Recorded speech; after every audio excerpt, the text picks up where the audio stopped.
Good morning, everyone. This is Pastor Allen.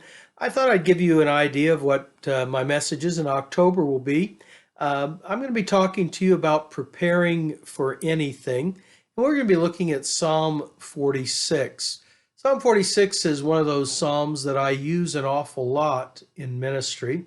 I use it primarily for dealing with people going through crisis events, a lot of times in funeral situations. I often know that people are struggling with crisis moments. Crisis moments are those moments when things will never be the same after them. And I thought about that in relationship to our communities right now and the things that are going on in our community. We've lived through one of the most unusual years in my entire lifetime. I cannot remember anything like this. And it's been one crisis event after another. Coming away from this, it is clear that nothing will be the same again. Things will be different. How do we deal with that? How do we struggle our way through that process? It's been troubling. It's been frustrating. It's been irritating. And a lot of those things are things that we will have to deal with. And we still have some very difficult crisis events yet ahead of us in this year. As we move into these final months of a very troubling year, I think we need to prepare for anything. And how do we prepare ourselves for what comes after these crisis events? Well, Psalm 46 is a guide for that. This particular psalm was written by a group of people called the sons of Korah. They wrote 10 of the psalms in the Bible, possibly an 11th psalm that is unattributed. They were Levites. They were descendants of a man by the name of Korah.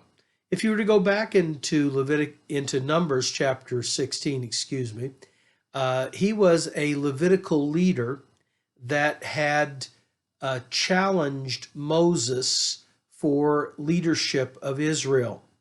As a result of his challenge, the staves of all the leaders of Israel were placed before the Ark of the Covenant, and Aaron's sprouted, and as a result of that, he was affirmed as the high priest. But that did not stop Korah's rebellion against Moses and Aaron. And in chapter 16 of Numbers, God has a separation between Korah and the rest of Israel. And literally the earth opens up and swallows Korah and those who were part of the rebellion. Surprisingly, Korah's sons survive this incident and go on to be leaders in Israel. In fact, the prophet Samuel is a member of that particular family. He was his ancestor was Korah. So Samuel is one of Korah's descendants. David would appoint Samuel's grandson, as the director of music at the temple. His sons and descendants would continue in that role until after the exile, when the people of Israel finally returned. It is probable that the book of Psalms, was completed at that time. But they collected and used the Psalms and organized the worship in the temple.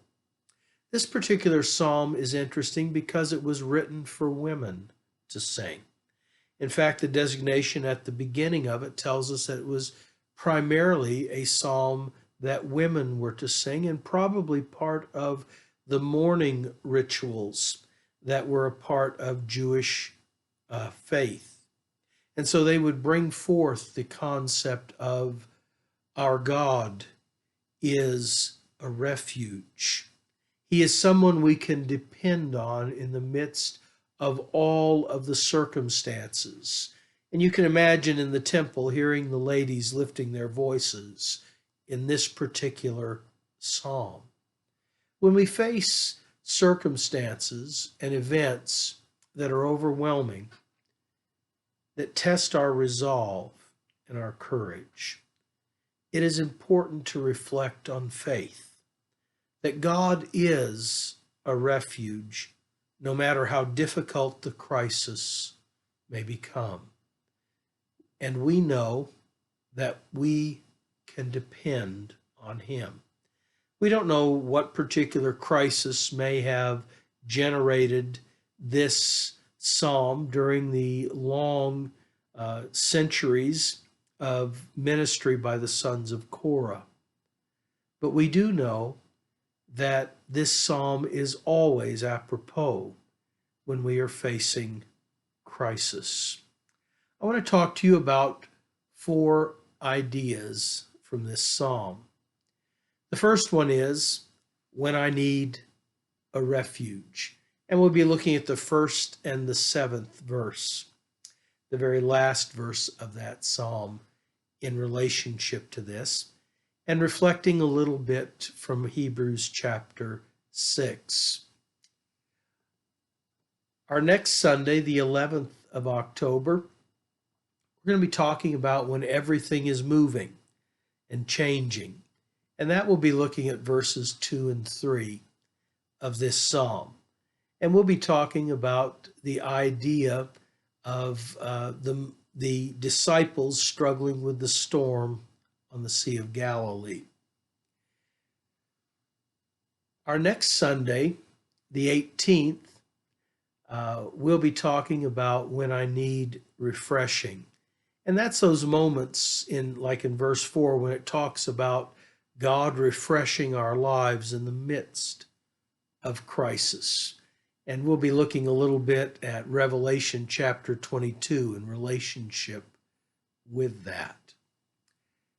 Our final Sunday on October the 25th, we'll be talking about when God is in control. And we'll be looking at verses 5 and 6. In Matthew chapter 18, it will talk to us about God's concern about those who are weak in faith and our need to work out our problems together.